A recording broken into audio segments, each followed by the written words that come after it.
CC, Cycle 1, Week 15. Geography, we're doing the Middle East. We're going to use that little small square down at the bottom of our maps here where we did the Hebrew Empire. All right, we're going to start with one of the ones we learned from Hebrew Empire, Israel, right there, Israel. Then this down here, green, is Sinai Peninsula. Right here, the area between Egypt and Sinai Peninsula, that's the Suez Canal. This dot over here is Cairo, and then this little black area there is Gaza Strip. So Israel, Sinai Peninsula, Suez Canal, Cairo, Gaza Strip. I'm going to sing this to Aladdin's Arabian Nights. Middle East geography, Israel, Sinai Peninsula, Suez Canal, Cairo's in Egypt, and the Gaza Strip. Middle East geography, Israel, Sinai Peninsula, Suez Canal, Cairo's in Egypt, and the Gaza Strip. All right, for science, we're also using our map. Then we're going to use the other side, the world map, okay? We are going to do what is each continent's highest mountain. Each continent's highest mountain are Everest in Asia. There you go. Aconcagua in South America. Denali, or you might hear McKinley, in North America. Kilimanjaro in Africa. Elbrus in Europe. Kosciuszko in Australia. And doesn't show on this particular map, Vinson Massif in Antarctica. So we'll do that again. What is each continent's highest mountain? Each continent's highest mountain are Everest in Asia, Aconcagua in South Africa, Denali in North America, Kilimanjaro in Africa, Elbrus in Europe, and Kosciuszko in Australia, and Vinson Massif in Antarctica. All right, and this one is going to the Marines hymn.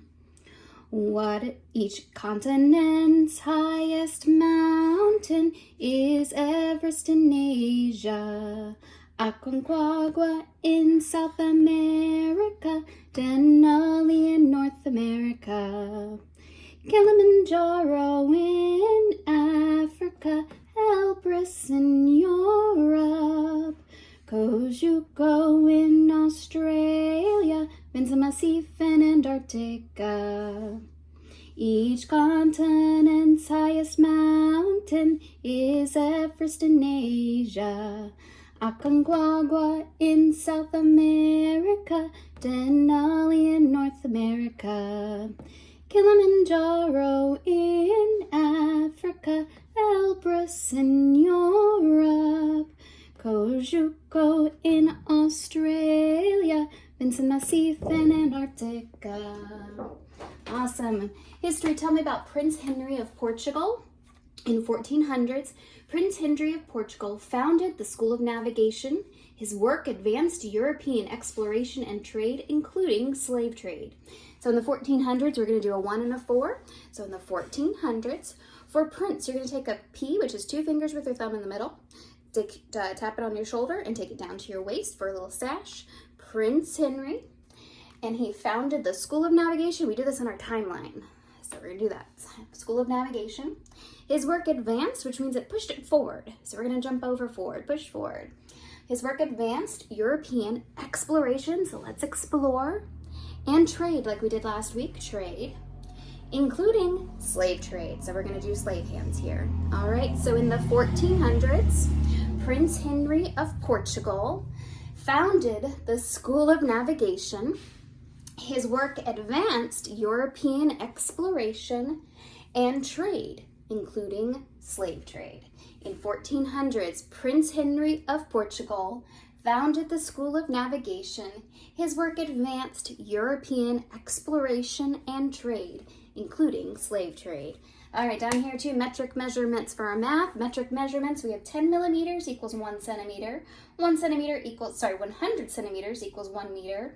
1,000 meters equals 1 kilometer. So metric measurements, 10 millimeters equals 1 centimeter. 100 centimeters equals 1 meter. 1,000 meters equals 1 kilometer. So we'll sing that to a song. 10 millimeters equals 1 centimeter, 100 centimeters equals 1 meter, 1,000 meters equals 1 kilometer, metric measurements. 10 millimeters equals 1 centimeter, 100 centimeters equals 1 meter, 1,000 meters equals 1 kilometer, metric measurements. All right, we're back to our noun declension's first ending. We have the I, ah, at first singular, and for our plural, I, arm, is, as, is. All right, we'll sing this just like we have in the weeks past. So noun endings first declension. I, I,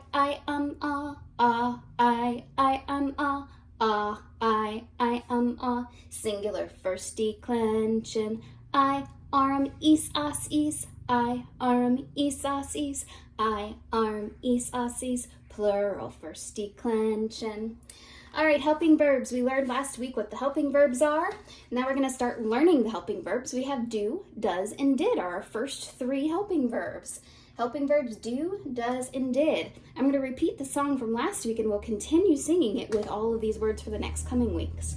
So helping verbs, helps another verb assert action, being, or existence. Helping verbs makes lots of sense.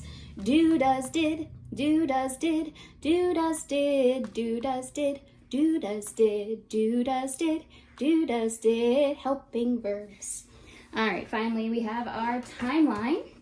Japan's isolation, Jamestown and Plymouth Colony founded, New Age, Age of Enlightenment, circa 1650 to circa 1800, Hudson's Bay Company, the First Great Awakening, classical period of the arts, and the 7 Years' War. All right, so for Japan's isolation, we're just going to kind of push them away. So you'll take your arms and you go Japan's isolation. And then for Jamestown and Plymouth Colony founded, you take your flag and we're going to stake our flag in the ground again. So Jamestown and Plymouth Colony founded. Age of Enlightenment, it's another age, so let's make our beard really long. Age of, and it's enlightenment. Circa 1650 to circa 1800s. For Hudson's Bay Company, we're going to take our boxes from the boats and we're going to put them up on the piers. So Hudson's Bay Company, the First Great Awakening, big stretch. The classical period, let's take our violins and make some beautiful music. Classical period of the arts. And the 7 years, so 7 fingers, 7 Years' War. 7 Years' War. All right, so here we go. Japan's isolation, Jamestown and Plymouth Colony founded. Age of Enlightenment, circa 1650 to circa 1800. Hudson's Bay Company, the First Great Awakening, the classical period of the arts, the 7 Years' War. See you next week.